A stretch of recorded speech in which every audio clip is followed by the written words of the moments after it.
Se sortir des violences, se sortir des traumas, c'est une question d'énergie. Et donc à 125 et après, on a décidé de rentrer au cœur du problème et de vous apprendre à vous défendre pour vous sentir plus forte et pour ne plus avoir peur. Donc, on commence une série qu'on a appelée Mission Forteresse. Parce que quand le corps est plus fort, on est plus forte.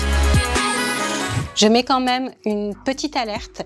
On va simuler des situations violentes. Ça peut rappeler de mauvais souvenirs. Dans cette situation, je vais te saisir un vêtement et là, tu vas devoir sortir. Donc, je te propose de lever ton bras gauche en même temps que tu recules. Voilà. On va refaire ce mouvement, mais tu vas essayer d'amener ton épaule le plus proche possible de mon articulation. Tac. Okay. Comme si tu voulais emmener ton épaule proche de ton menton. Oui. Et l'idée, c'est que le pas, tu me mettes en hyper extension au niveau du bras. C'est-à-dire qu'en même temps que tu fais ce mouvement, tu recules. Voilà. Exactement. Et alors, si le mec, il lâche pas? Voilà. Alors, on va le faire. C'est parti.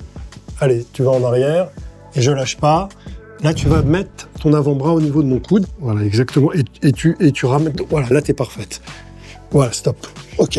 Et dans cette situation, il y a une sorte de clé, mais c'est un peu proportionnel à la saisie que je viens de t'appliquer. Mais si tu vois que c'est très dangereux, tu peux rajouter ensuite une frappe en genou. Voilà, si tu vois que la personne est très agressive et que bloquer quelqu'un, ça suffit pas, eh ben, tu donnes un gros coup de genou au parti et tu t'en vas. Parce qu'en fait, la plupart du temps, les personnes qui agressent, elles s'attendent pas à ce qu'on se défende. Mais quelqu'un avec qui tu vas faire ça, en fait, il va être tellement déstabilisé que les 3/4 du temps, il va lâcher prise. Oui. Sauf que là, dans la deuxième situation, tu lui bloques le bras. Donc, il y a un choix à faire. Soit tu le contrôles en attendant la police, soit tu donnes un bon coup de genou et tu t'en vas.